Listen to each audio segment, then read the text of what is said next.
당뇨는 한 번 생기면 평생 약을 먹어야 한다고들 하지만 전문가들은 입을 모아 말하죠. 약에만 의지하면 숫자는 내려가도 몸 자체의 조절력은 떨어진다. 그래서 내 몸이 혈당은 다스리게 만들어야 오래 버틴다. 그러려면 생활습관, 특히 식습관을 먼저 바로잡아야 하죠. 당뇨가 무서운 이유는 혈당이 높다는 것 자체보다 높아진 당이 혈관을 상하게 해서 눈이나 신장, 말초신경을 망가뜨리고 결국 심장, 뇌혈관 질환을 부르기 때문이죠. 그래서 정상 혈당보다 살짝 높은 전 당뇨 단계라도 그냥 넘기면 안 되죠. 공복 혈당이 100을 넘고 식후 2시간 수치가 약 140을 웃돌면 이미 경고등이 한번 켜진 거예요. 다행히 2단계에서 식사와 생활습관을 바꾸면 약 없이도 어느 정도 조절이 가능하죠. 그러면 실생활에서 과연 무엇을 어떻게 바꿔야 될까요? 어렵지 않아요. 세 가지만 기억하세요. 첫째, 저녁을 드신 뒤 3시간 이상 물만 마시고 아무것도 드시지 않는 거예요. 이 3시간과 밤잠 7시간을 합치면 우리 몸은 최소 12시간 정도는 쉬게 되는데 그 사이 인슐린도 숨을 돌리고 간과 근육이 쌓인 포도당을 천천히 소모하죠. 이 습관 하나만 들여도 다음날 공복 혈당이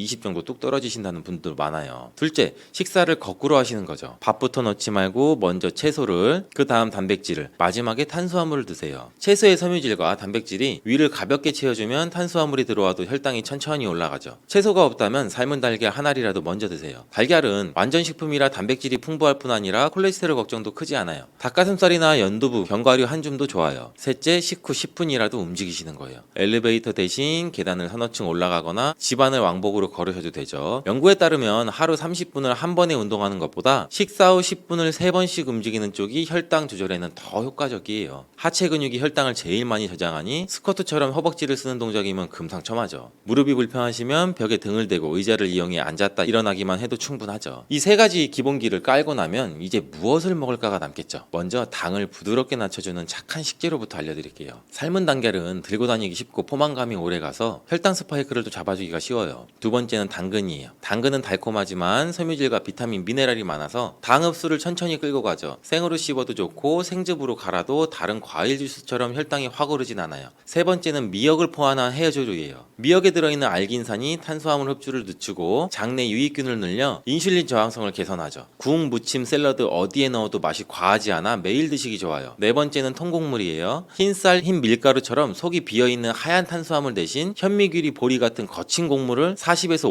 50%만 섞어도 식후 혈당 곡선이 완만해져요. 현미가 소화에 부담되면 오븐도미처럼 겉껍질을 살짝 깎은 쌀을 쓰시면 되죠. 귀리죽 한 그릇, 현미죽 한 그릇은 아침 식사 대용으로도 손색이 없겠죠. 다섯 번째는 콩과 두부예요. 콩단백은 식물성이라 지방이 거의 없고 마그네슘, 칼륨과 같은 미네랄이 풍부해서 혈압과 혈관 건강까지 보태주죠. 두부는 팩재로 들고 다니며 간식처럼 드셔도 되고 국, 볶음 어디에 넣어도 잘 어울리죠. 견과류 한 줌, 올리브유 약간, 들깨가루도 혈당을 천천히 올려주는 건강한 지방 공급원이죠. 단 무첨가 무가당 제품인지 라벨을 꼭 확인하시고요. 피해야 할 음식도 짚어야겠죠. 첫 번째는 말린 과일. 수분이 빠진 자리만큼 당 성분이 농축돼서 한 줌만 집어도 혈당이 훌쩍 올라가요. 같은 과일이면 생과일 그대로 드시는 편이 낫고, 둘째는 각종 단맛 음료예요. 비타민 음료 한 병에 각설탕 한 8개가 들어가니 식단 관리가 무용지물이 되겠죠. 제로라고 적혀 있어도 인공감미료가 인슐린 감수성을 흐린다는 보고가 많으니 가급적 물이나 설탕 없이 우린 차를 선택하세요. 셋째는 설탕이 듬뿍 들어간 믹스커피. 하루 2-3잔씩 계속 쌓이면 혈당은 물론 체지방까지 늘어나겠죠. 카페인이 필요하면 혈당 없는 아메리카노로 바꿔보세요. 또 하나 놓치기 쉬운 게 흰 밀가루죠. 새하얀 빵과 국수, 케이크, 과자는 속이 비어 있어서 입에 넣는 즉시 포도당으로 풀리죠. 빵이 먹고 싶을 때는 통밀빵으로, 면이 당길 때는 메밀면이나 겉면에 채소를 듬뿍 한번 넣어보세요. 국물은 되도록 남기면 나트륨과 탄수화물 섭취는 절반은 줄일 수가 있어요. 혹시 나는 살이 빠져서 힘든 마른 당뇨인데 더 먹으라니 겁이 난다 하시는 분도 계시죠. 이런 경우에는 오히려 일정한 열량을 꾸준히 섭취해 근육량을 늘려야 돼요. 밥은 흰쌀보다는 잡곡과 고구마, 단호박 같은 복합 탄수화물로, 단백질은 달걀, 두부, 생선을, 지방은 견과류, 올리브유 같은 좋은 기름으로 채우면 혈당은 안정되고 체중도 서서히 회복되죠. 반면에 체중이 많이 나가는 분은 식사량을 10%만 줄이고 탄산음료, 과자처럼 비어있는 열량을 끊는 것만으로도 체중과 혈당이 함께 내려가죠. 아침에는 귀리죽 반 공기에 미역국, 삶은 달걀 한 알, 김치 작은 접시, 점심은 현미, 힐산, 5대5로 지은 잡곡밥 반 공기에 채소볶음, 두부부침, 된장국, 식사 전에 상추, 오이 몇 개를 속을 달래면 좋겠죠. 저녁은 고구마 작은 거 하나, 구운 생선 토막, 들깨 넣은 미역무침, 10분 산책, 이렇게만 잡아도 탄수화물, 지방, 단백질 비율이 고루 맞고 나트륨과 당분은 자연스레 줄어들 수가 있겠죠. 혹시 아이고 나는 몇 끼니 밥을 안 먹으면 힘을 없어서 공복이 길어질 수가 없어 하고 걱정하시는 분도 계실 거예요. 사실 12시간 공복은 하루 3끼를 드셔도 충분히 가능해요. 예를 들어 아침 7시에 든든히 잡곡밥을 드시고 점심을 정오쯤, 저녁을 오후 6시 전에 마치면 밤 6시부터 다음날 아침 7시까지가 딱 13시간 공복이 되죠. 정 불안하면 저녁 식사량을 살짝 줄이고 된장국이나 나물 반찬으로 속을 달래보세요. 처음에는 헛해도 일주일만 지나면 속이 편안해지고 새벽에 가슴이 답답해 깨던 증상이 사라졌다는 분들이 많아요. 인슐린이 왜 휴식이 필요할까요? 우리가 음식을 먹으면 소화된 포도당이 혈액으로 들어오고 췌장은 인슐린이라는 열쇠를 내놔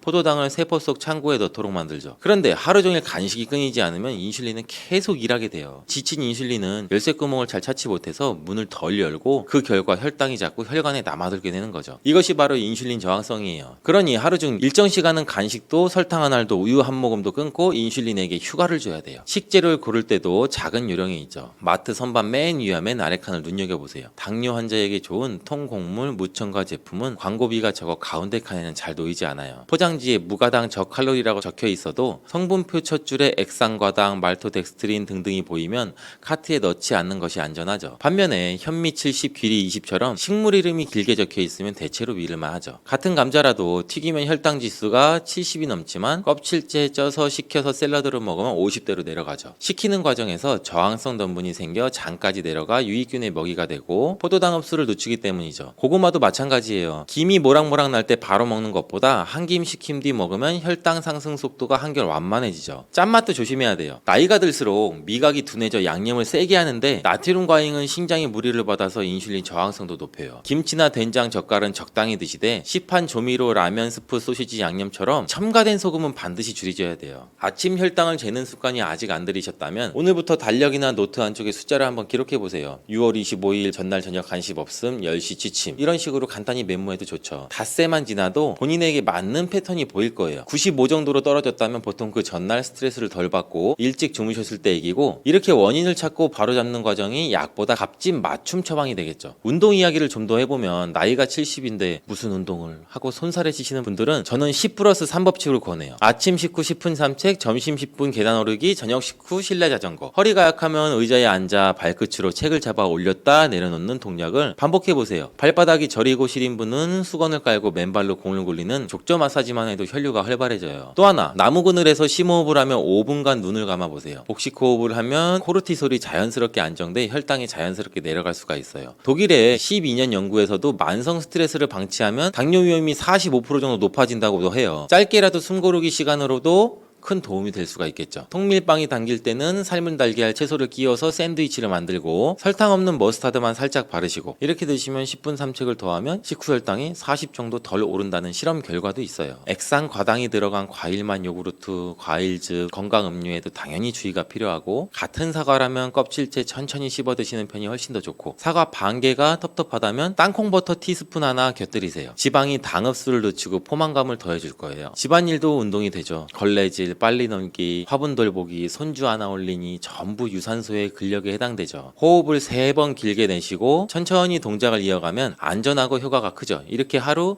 약 200칼로리만 더 소비돼도 한 달에 체지방이 1kg 이상 줄어들겠죠. 약은 사다리예요. 혈당이 매우 높을 때는 사다리를 붙잡고 빨리 내려오는 게 맞지만, 내려온 뒤에는 생활 습관이 초석을 다져 다시 매달리지 않아도 되도록 해야 되죠. 미국의 당뇨병협회 학술지에 따르면 매일 약 57g 정도의 피스타치오를 섭취한 당뇨 환자는 당 수치와 인슐린 감소에 도움이 된다고 발표했어요. 피스타치오는 특히 임신성 당뇨를 예방하는 데 탁월한 효과를 보여 임산부의 혈당 수치 조절에 굉장히 많은 도움을 주는 것으로 알려져 있어요. 다만 주의하실 것은 시중에 판매되는 피스타치오에는 소금간이 되어 있는지를 확인하셔서 소금이 들어있지 않은 제품으로 구매하시길 바래요. 네 번째로 당뇨에 좋은 간식은 과일이에요. 당뇨가 있으신 분들은 과당 때문에 대부분 과일을 먹으면 안 되는 것으로 알고 계신데, 과일에 대한 오해 때문이에요. 과일의 당이 당뇨에 좋지 않다는 건 사실이지만 과일도 우리 잘만 드시면 오히려 당뇨에 좋은 줄 수가 있어요. 다만 한 가지 조건은 정제된 당분을 섭취하지 않는 상황에서 천연당인 과일을 드셔야 된다는 거예요. 과일 중에서도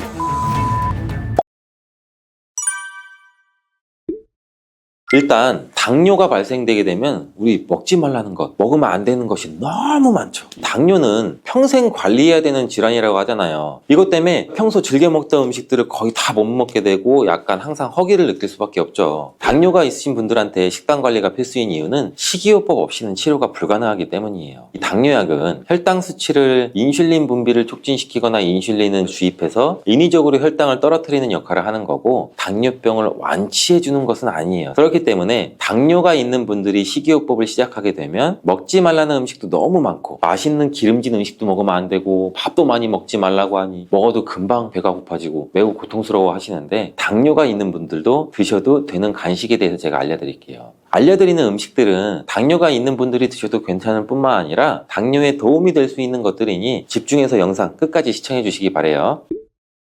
첫 번째는 바로 초콜릿이에요. 당뇨가 있는데 초콜릿이라니 깜짝 놀라셨죠? 정말 의외의 간식이 초콜릿인데요. 다만 아무 초콜릿이나 드시면 안 되고 다크 초콜릿을 드셔야 해요. 일반적인 초콜릿에는 카카오 말고도 당 성분이 많이 함유되어 있기 때문에 당뇨가 있는 분들은 드시면 안 되지만 90% 이상의 카카오로 만들어진 다크 초콜릿은 간식으로 소량씩 드셔도 괜찮아요. 당을 조절해야 되는 이유는 혈당이 올라가게 되면 우리 혈관 속에서 당이 산화돼서 여러 가지 합병증을 일으키기 때문인데, 그런데 다크 초콜릿의 카카오에는 폴리페놀 성분이 있어서 산화작용을 막아주는 역할을 하게 되는 거예요. 그래서 당뇨 환자들의 합병증을 예방하는데 도움을 줄 수 있는 간식이 될 수 있는 거죠. 카카오의 함량이 높아질수록 단맛은 줄어들고 카카오의 씁쓸한 맛은 강해지기 때문에 일반적으로 초콜릿에는 당 성분뿐 아니라 맛을 좋게 하기 위해서 여러 가지 들어가게 되죠. 초콜릿을 구매하실 때 성분표를 확인해서 카카오의 함량이 높은 것을 구매하시길 바래요. 두 번째로 당뇨에 좋은 간식은 바로 삶은 계란이에요. 당뇨가 있는 분들은 특히 단백질의 섭취는 굉장히 중요해요. 그 이유가 바로 근육 때문인데, 중년 이후의 나이가 되시면 근손실이 급격히 일어나게 되는데 근육이 많을수록 혈액 속의 당분 대사를 촉진을 할 수가 있어 혈당 수치를 낮추는 데 직접적으로 도움을 주게 돼요. 이 때문에 근육을 유지하는 것은 당뇨에 굉장히 중요한 부분이에요. 단백질의 섭취가 중요한 이유도 단백질의 대사를 하기 위해서는 더 많은 에너지가 필요해서 인슐린 분비를 자극하지 않고 진행되기 때문에 당뇨가 있는 분들뿐만 아니고 다이어트 하시는 분들한테도 도움이 돼요. 계란 한 개에는 약 6g 정도의 단백질이 함유되어 있고 탄수화물은 거의 없어서 혈당을 낮추는 데 도움이 되고 위에 머무르는 시간이 3시간 정도 되기 때문에 포만감이 오래 지속될 수 있어요. 국내 연구진의 연구 결과 하루 3개 이상의 계란을 섭취한 사람은 그렇지 않은 사람에 비해서 대사증후군에 걸릴 확률이 남자는 54%, 여자는 약 46% 정도 낮았다고 해요. 계란을 섭취하면 계란에 함유된 레시틴이라는 성분과 여러 항산화 물질들이 우리 인슐린의 민감성을 개선하는 데 도움을 주기 때문에 당뇨에 도움이 되는 거예요. 계란은 기름에 조리한 후라이보다는 삶은 것을 드시는 것을 권장드리고요. 흰자만 먹는 것보다는 노른자와 함께 드시는 게 좋아요. 계란의 영양소는 흰자보다 노른자에 훨씬 더 많이 함유가 되어 있기 때문인데요. 소화가 잘 되지 않는 분들은 흰자는 충분히 익혀 드시고 노른자는 익히지 않고 드시는 것, 즉 반숙으로 드시는 게 소화가 잘 된다는 거 기억해 주시길 바라고요. 세 번째로 당뇨에 좋은 간식은 피스타치오예요. 미국의 당뇨병협회 학술지에 따르면 매일 약 57g 정도의 피스타치오를 섭취한 당뇨 환자는 당 수치와 인슐린 감소에 도움이 된다고 발표했어요. 피스타치오는 특히 임신성 당뇨를 예방하는 데 탁월한 효과를 보여 임산부의 혈당 수치 조절에 굉장히 많은 도움을 주는 것으로 알려져 있어요. 다만 주의하실 것은 시중에 판매되는 피스타치오에는 소금간이 되어 있는지를 확인하셔서 소금이 들어있지 않은 제품으로 구매하시길 바래요. 네 번째로 당뇨에 좋은 간식은 과일이에요. 당뇨가 있으신 분들은 과당 때문에 대부분 과일을 먹으면 안 되는 것으로 알고 계신데 과일에 대한 오해 때문이에요. 과일의 당이 당뇨에 좋지 않다는 건 사실이지만 과일도 우리 잘만 드시면 오히려 당뇨에 도움을 줄 수가 있어요. 다만 한 가지 조건은 정제된 당분을 섭취하지 않는 상황에서 천연당인 과일을 드셔야 된다는 거예요. 과일 중에서도 블루베리가 특히 좋은데 블루베리의 보라색에는 안토시아닌이라는 성분이 풍부하게 함유가 되어 있어요. 이 안토시아닌이라는 성분은 우리 혈관에 있는 포도당을 근육에 저장시켜주고 간에서 포도당이 합성되는 것을 억제시켜줘서 혈당을 낮춰주는 작용을 해요. 미국의 당뇨병 당뇨병협회는 블루베리를 당뇨병 슈퍼푸드라고 부르면서 블루베리를 꾸준히 섭취하면 인슐린 감수성을 향상시키고 혈당을 낮추는 데 도움이 된다고 발표도 했어요. 하루에 150g의 블루베리를 섭취한 실험군은 혈당 스파이크의 발생률이 낮아졌고 인슐린 수치 또한 낮아진 것으로 확인되었다고 발표했어요. 그리고 사과에는 팩틴이라는 식이섬유가 많이 함유가 되어 있는데 팩틴이라는 성분은 혈당을 낮춰주는 작용을 해서 천연 당뇨약이라고 불리기도 해요. 또한 사과는 껍질째 드시는 게 굉장히 좋은데 우리 몸에 좋은 영양 성분이 껍질에 거의 다 함유가 되어 있어요. 이 외에도 신맛을 나는 과일들이 당뇨에 탁월한 효능을 발휘한다고 해요. 신맛을 내는 과일에는 유기산이 풍부한데 유기산은 혈관 청소를 해주는 역할을 하게 돼요. 그리고 이 신맛 나는 과일에는 강력한 항산화제인 비타민 C, E, 셀레늄, 아연 등이 풍부해서 우리 몸 안의 염증을 치료해주고 산화된 혈관을 회복시켜주는 역할을 같이 해주기도 해요. 과일이 당뇨에 도움될 수 있지만 드시면 또 안 되는 것이 있어요. 그건 바로 말린 과일과 과일 주스예요. 말린 과일은 당도가 높고 많이 드시게 되면 혈당을 급격히 높일 가능성이 있어요. 그리고 과일 주스에도 식이섬유가 하나도 없고 당 성분이 첨가된 것들이 굉장히 많죠. 혈당 스파이크를 일으키는 주범이 될 수가 있겠죠. 과일을 드실 때는 가공된 과일이 아닌 천연 상태의 과일을 드시길 추천드리고, 5번째 당뇨에 좋은 간식은 바로 당근이에요. 당근이 당뇨에 좋지 않다고 간혹 잘못 알고 계시는 분들이 있는데, 당근에는 카로티노이드라는 성분이 굉장히 풍부해요. 이 성분이 강력한 항산화 물질인데 당뇨로 인한 혈관 합병증을 예방하는데 탁월한 효능을 발휘하는 성분이에요. 당근은 손가락만한 크기로 잘라서 보관하셨다가 공복에 허기가 생길 때 꺼내 드시면 허기도 사라지고 혈당 관리에도 좋고 당뇨나 합병증도 예방할 수 있으니 한번 씹어 드셔보시길 바래요. 함께 드시면 좋은 채소로는 오이, 샐러리, 파프리카 등등이 있습니다. 6번째로 당뇨에 좋은 간식은 볶은 콩이에요. 검은 콩의 껍질에는 강력한 항산화 성분인 안토시아닌이 풍부하게 함유가 되어 있고, 콩에는 단백질도 풍부하게 함유가 되어 있어 불포화 지방산도 들어있어요. 볶은 콩은 심혈관 질환을 예방하는 데 탁월할 뿐만 아니라 담즙 분비를 촉진하는 데에도 큰 도움을 주는데, 변비가 있으신 분들한테도 도움을 주고 근손실을 방지하고 다이어트에도 도움을 줄 수가 있어요. 당뇨병이 정말 무서운 이유는 당뇨로 인해서 이 혈관에 문제를 일으키기 때문인데, 우리 몸은 전체가 혈관으로 이루어져 있기 때문에 우리 몸 전체에 합병증을 일으킬 수 있는 가능이 있다는 거죠. 대표적인 것이 심혈관 질환인데 심장병, 심방세동, 심근경색, 뇌혈관 질환, 파킨슨 치매 등등등 일으킬 수가 있어요. 또 관절과 말초신경에도 문제를 일으킬 수가 있는데, 당뇨로 발가락, 더 나아가 발목까지 절단하는 상황까지 이루어질 수 있는 굉장히 무서운 질환이에요. 눈의 혈관에도 문제를 일으키면 실명에까지도 이를 수가 있는데, 최근 논문에 따르면 당뇨에 걸린 사람은 암에 걸릴 확률이 50%까지 증가하는 것으로 보고되고 있어요. 당뇨는 이렇게 단순히 혈당의 문제가 아니라 몸 전체의 질병을 일으킬 수 있는 굉장히 무서운 병이에요. 그렇기 때문에 식이요법을 철저히 해서 당뇨를 예방하고 처방약을 드시는 분들은 식이요법과 병행해서 치료해야 되는 게 가장 좋은 방법이에요.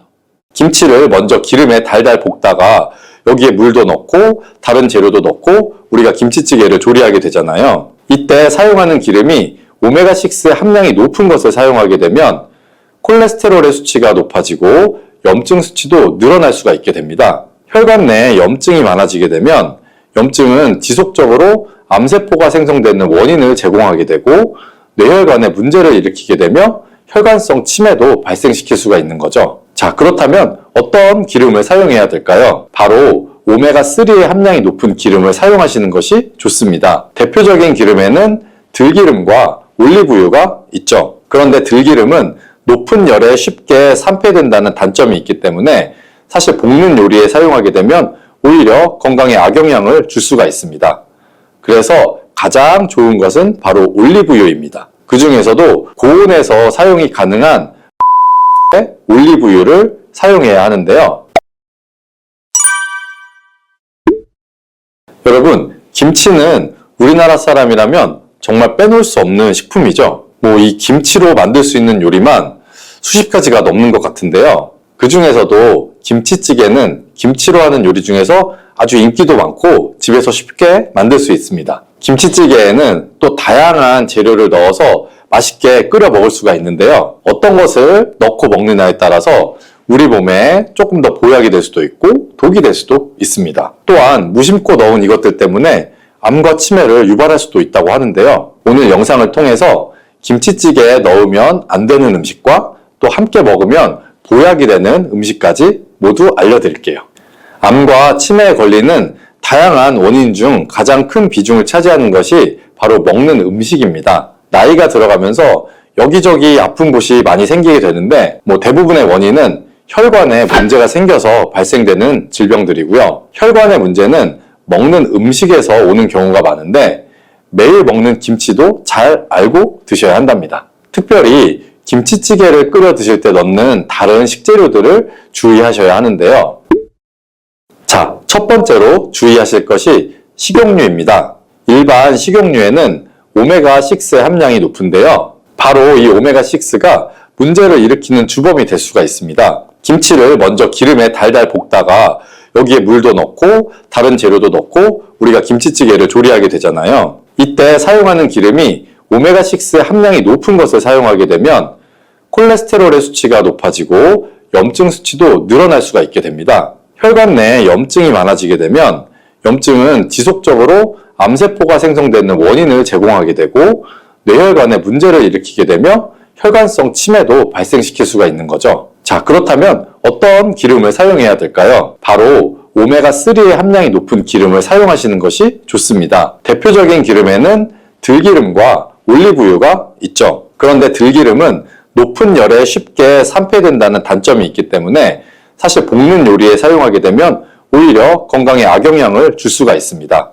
그래서 가장 좋은 것은 바로 올리브유입니다. 그 중에서도 고온에서 사용이 가능한 버진 등급의 올리브유를 사용해야 하는데요. 지중해 올리브 나무가 많아서 올리브유를 많이 사용하게 되었고 건강한 기름으로 세계에 널리 알려졌는데요. 서양 사람들이 가장 좋아하는 이 올리브유에 대한 연구도 많이 진행이 되었습니다. 연구 결과 올리브유는 포화지방의 함량이 낮고 불포화지방산의 함량이 아주 높다는 것을 알게 되었고요. 이 불포화지방산 중에서도 몸에 좋은 오메가3와 오메가9의 함량이 높아서 우리 몸에 유익하다는 게 검증이 되었죠. 이뿐만이 아니라 올리브에는 토코페롤이나 페놀산과 같은 항산화 성분이 아주 풍부해서 혈관 건강에도 아주 좋은 영향을 주는데요. 활성산소를 제거하여 세포 손상을 막아주고 노화를 예방할 뿐 아니라 여러 가지 심혈관 질환으로부터 보호해주는 역할을 하게 됩니다. 또한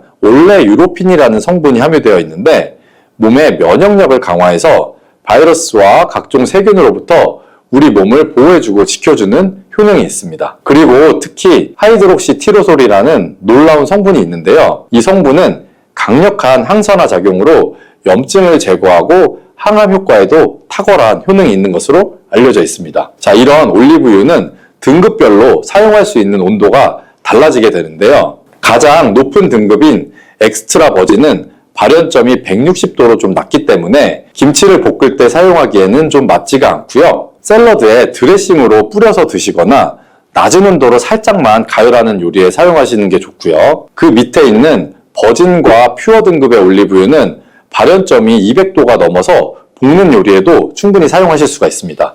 그래서 김치를 볶을 때에는 이런 올리브유를 사용하시면 됩니다. 자, 그리고 김치찌개를 끓일 때 여기에 스팸이나 다양한 햄 종류를 넣어서 드시는 분들 많으시죠?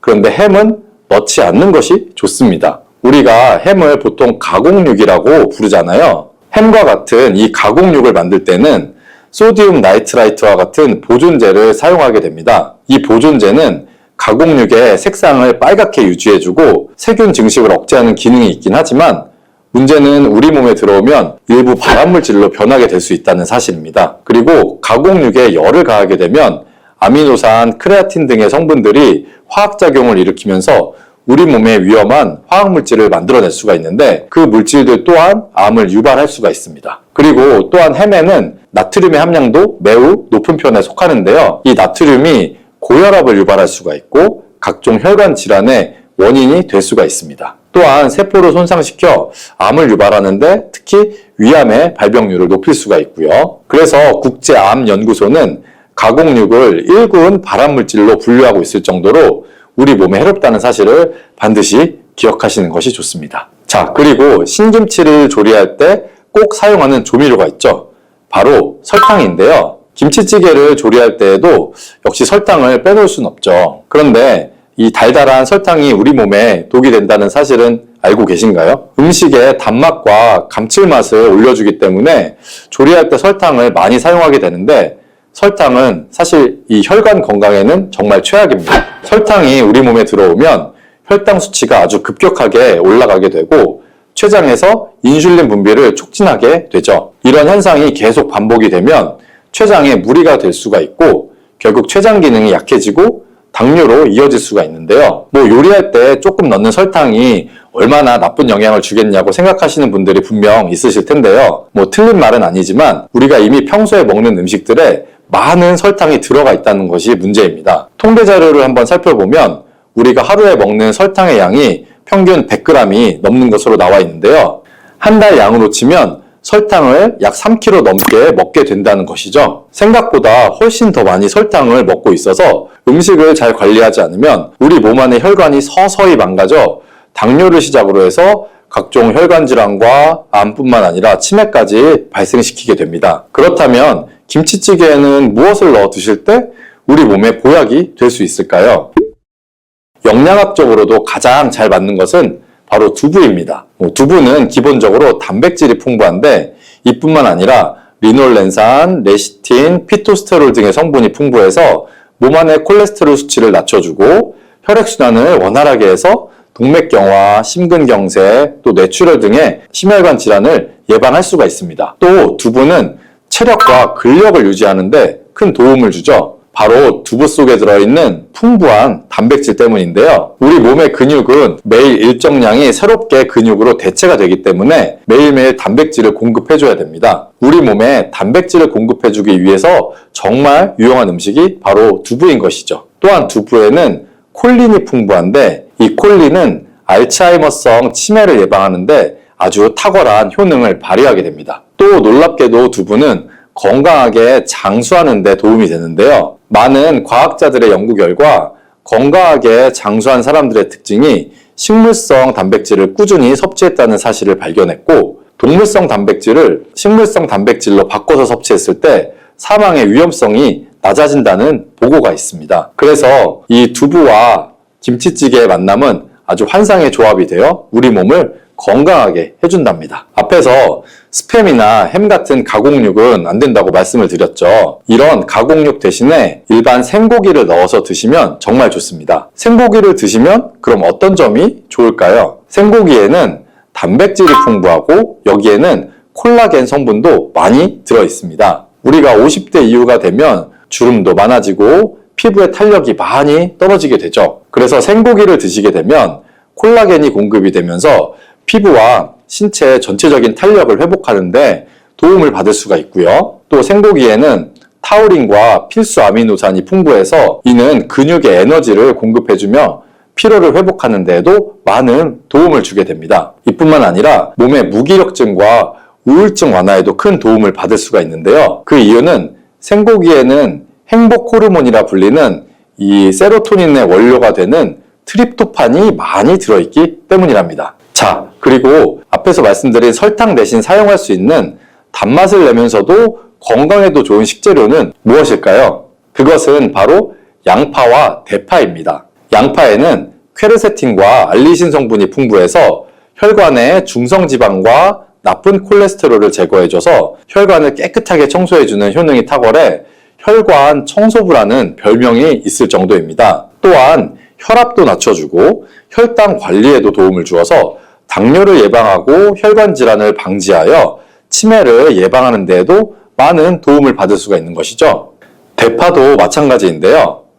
풍부한 식이섬유와 무기질 그리고 알리신 성분뿐만 아니라 강력한 항산화 성분인 베타카로틴이 많아 세포가 손상되는 것을 막아주어 노화를 예방하고 심혈관과 장내 건강까지도 도움을 줄 수가 있습니다. 이 대파와 양파는 건강에 좋은 효능과 더불어서 단맛도 내주고 감칠맛 또한 극대화시켜주는 채소라는 것을 꼭 기억하시고요. 그리고 빠질 수 없는 식재료가 또 있는데요.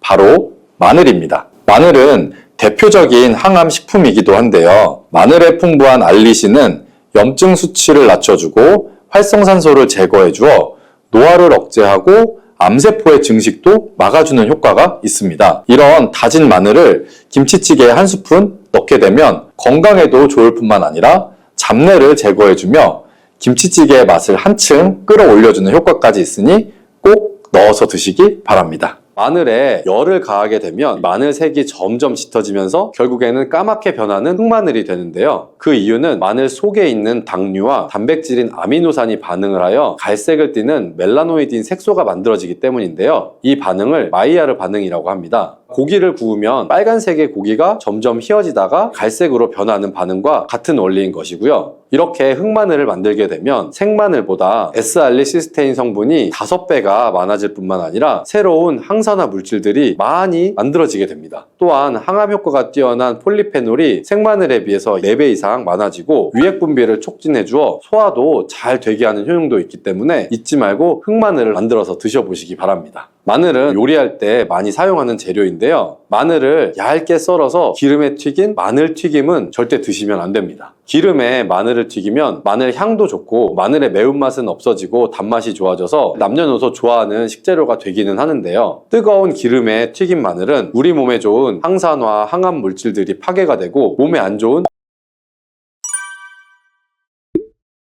여러분, 마늘이 몸에 좋다는 사실은 너무나도 잘 알고 계시죠? 그런데 이것과 함께 먹으면 암과 치매에 걸린다니 깜짝 놀라셨나요? 아무리 몸에 좋은 마늘이지만 함께 먹으면 오히려 독이 되는 음식들도 있습니다. 그리고 마늘은 생마늘, 구운 마늘, 찐 마늘, 절인 마늘, 흑마늘 등 먹는 방법이 아주 다양하잖아요. 이렇게 먹는 방법에 따라서도 우리 몸에 주는 효능이 다르게 됩니다. 그리고 여기서 잠깐, 마늘 껍질은 대부분 먹지 않고 버리시죠. 마늘 껍질을 오늘부터 는 절대 버리지 마시길 바랍니다. 마늘 껍질을 왜 먹어야 하는지 그리고 또 어떻게 먹어야 하는지 알려드릴게요. 마늘과 절대 함께 드시면 안 되는 음식과 마늘과 함께 드시면 좋은 음식 그리고 마늘과 마늘 껍질의 효능까지 마늘에 대한 모든 것을 알려드릴게요.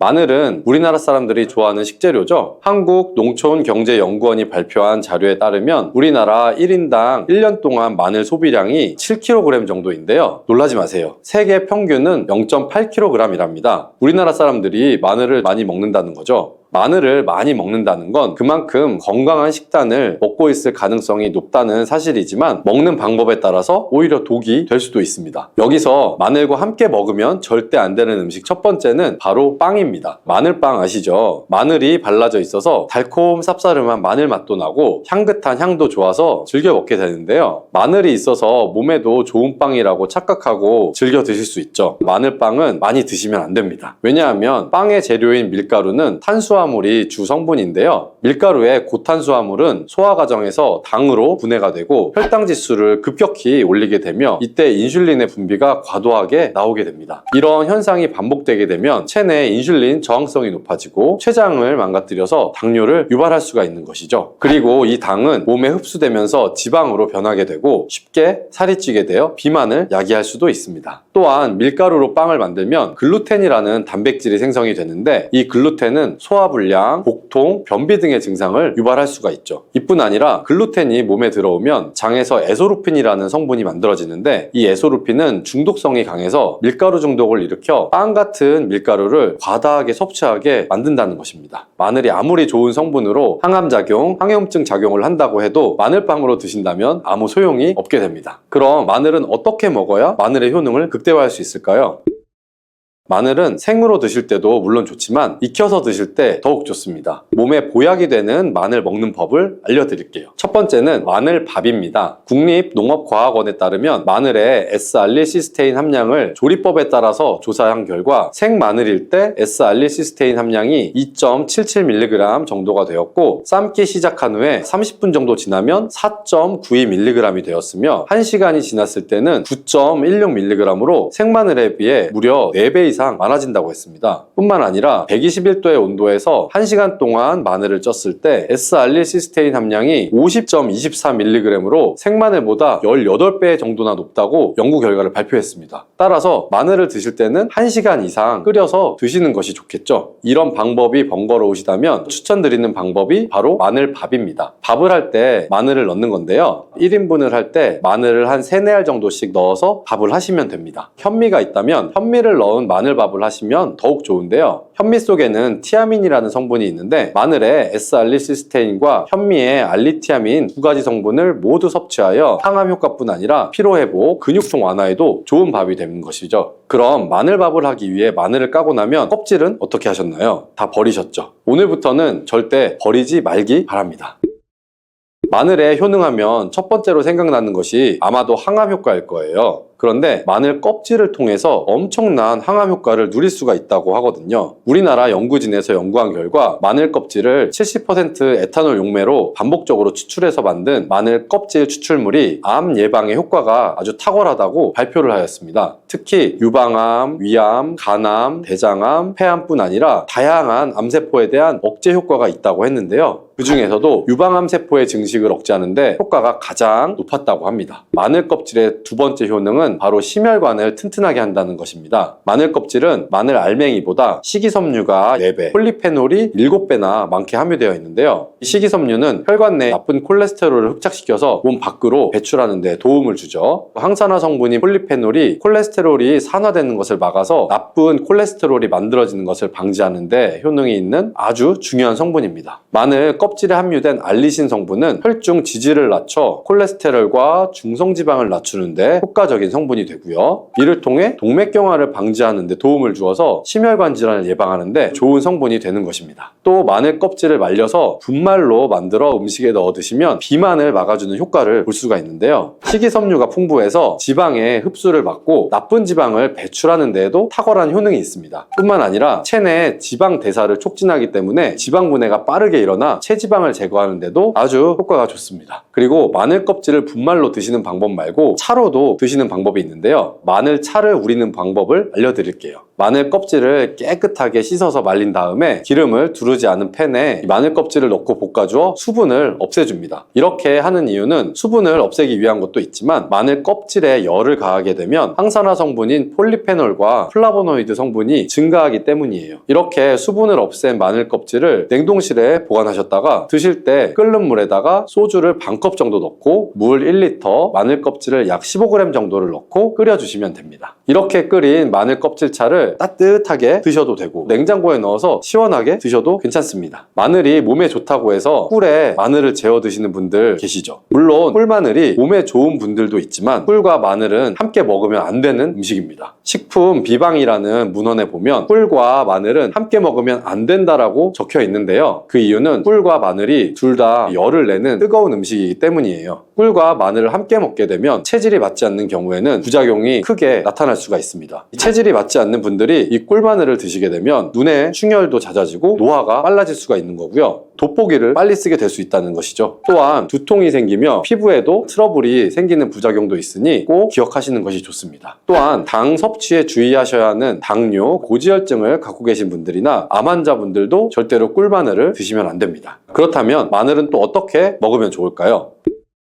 바로 다양한 쌈 채소와 함께 드시는 것을 추천해 드리는데요. 마늘의 매운맛을 내는 알리신 성분이 혈관을 건강하게 해서 암을 예방하고 쌈 채소를 통해 다양한 비타민과 무기질을 섭취하며 풍부한 항산화 물질도 섭취해서 몸의 활성산소를 제거하고 혈관을 깨끗하게 해 노화를 방지하고 활력이 넘치는 건강한 몸이 될 수 있는 것이죠. 그런데 마늘을 반찬으로 만들어 드실 때 절대 드시면 안 되는 것이 있습니다. 그것은 바로 마늘 장아찌입니다. 아니 마늘 장아찌가 왜? 라고 의문이 생기는 분들이 계실 텐데요. 모든 마늘 장아찌가 안 되는 것은 아니고요. 바로 설탕이 많이 들어간 마늘 장아찌는 만들어 드시면 안 됩니다. 시중에 판매되는 마늘 장아찌에는 설탕이 많이 들어가 있을 가능성이 높기 때문에 가급적이면 사 드시지 않는 것이 좋고요. 몸에 좋은 마늘도 설탕과 함께 먹으면 오히려 독이 될 수 있기 때문인데요. 설탕이 많이 함유된 마늘 장아찌를 드시게 되면 혈당이 급격하게 오르고 인슐린 저항성이 높아져서 혈액 속에 중성지방이 많아져 혈액을 끈적하게 만들게 되겠죠. 또한 설탕을 많이 섭취하게 되면 뇌에서 기억력을 담당하는 해마의 크기를 줄어들게 합니다. 나중에 기억력이 떨어지고 나아가 치매를 일으키는 것과도 연관이 될 수가 있죠. 집에서 마늘 장아찌를 담가 드실 때에는 설탕을 넣지 마시고 건강한 식재료를 사용하시는 것이 좋겠죠. 마늘을 건강하게 드실 수 있는 또 다른 방법은 흑마늘을 추천해 드립니다. 마늘에 열을 가하게 되면 마늘 색이 점점 짙어지면서 결국에는 까맣게 변하는 흑마늘이 되는데요. 그 이유는 마늘 속에 있는 당류와 단백질인 아미노산이 반응을 하여 갈색을 띠는 멜라노이드인 색소가 만들어지기 때문인데요. 이 반응을 마이야르 반응이라고 합니다. 고기를 구우면 빨간색의 고기가 점점 휘어지다가 갈색으로 변하는 반응과 같은 원리인 것이고요. 이렇게 흑마늘을 만들게 되면 생마늘보다 S알리시스테인 성분이 5배가 많아질 뿐만 아니라 새로운 항산화 물질들이 많이 만들어지게 됩니다. 또한 항암 효과가 뛰어난 폴리페놀이 생마늘에 비해서 4배 이상 많아지고 유액 분비를 촉진해주어 소화도 잘 되게 하는 효능도 있기 때문에 잊지 말고 흑마늘을 만들어서 드셔보시기 바랍니다. 마늘은 요리할 때 많이 사용하는 재료인데요. 마늘을 얇게 썰어서 기름에 튀긴 마늘 튀김은 절대 드시면 안 됩니다. 기름에 마늘을 튀기면 마늘 향도 좋고 마늘의 매운맛은 없어지고 단맛이 좋아져서 남녀노소 좋아하는 식재료가 되기는 하는데요. 뜨거운 기름에 튀긴 마늘은 우리 몸에 좋은 항산화, 항암 물질들이 파괴가 되고 몸에 안 좋은 탄수화물만 남는 음식이 되게 됩니다. 마늘을 튀길 때 사용하는 기름은 오메가6 지방산이 많은 식용유를 사용하게 되는데요. 이런 기름을 많이 먹게 되면 몸 안에 지방산 불균형이 일어나기 때문에 염증 수치가 높아질 수가 있습니다. 또한 튀긴 마늘을 섭취하게 되면 당독소 또한 높아져서 결국 우리 몸에 인슐린 저항성이 높아지는 악영향을 주는 것이죠. 만약에 기름에 튀긴 마늘을 드시고 싶다면 한 가지 방법이 있는데요. 그것은 올리브유를 사용하시고 불을 오래 가열하지 말고 살짝만 가열하여 마늘도 튀기듯이 오래 하지 말고 살짝 익혀서 드시면 향도 좋고 몸에도 좋은 마늘을 드실 수가 있습니다. 올리브유를 이용한 마늘을 드시는 방법을 하나 더 알려드릴게요. 그것은 올리브유에 마늘을 재워서 먹는 방법인데요. 먼저 마늘을 끓는 물에 넣어서 5분 정도 데쳐주시면 되고요. 소독된 병에 마늘을 담고 여기에 올리브유를 가득 담아줍니다. 이때 통후추를 조금 넣어주시면 풍미를 더욱 높일 수가 있고요. 올리브유와 마늘이 만나서 항산화 성분, 항암 물질이 극대화가 돼서 혈관을 튼튼히 하고 혈전 생성을 막고 혈류를 원활하게 해줘서 치매를 예방하는 효과도 생기고요. 심장마비나 뇌졸중까지 예방할 수 있는 보약이 되는 것입니다. 이렇게 만든 마늘 올리브유 절임은 반찬으로 드셔도 좋고 또 생선 요리를 할 때 이 마늘을 깨서 생선에 발라주면 생선 비린내도 잡아줄 뿐 아니라 마늘과 올리브유의 풍미가 더해져서 더욱 맛있는 요리가 될 수 있으니 참고하시면 좋겠습니다.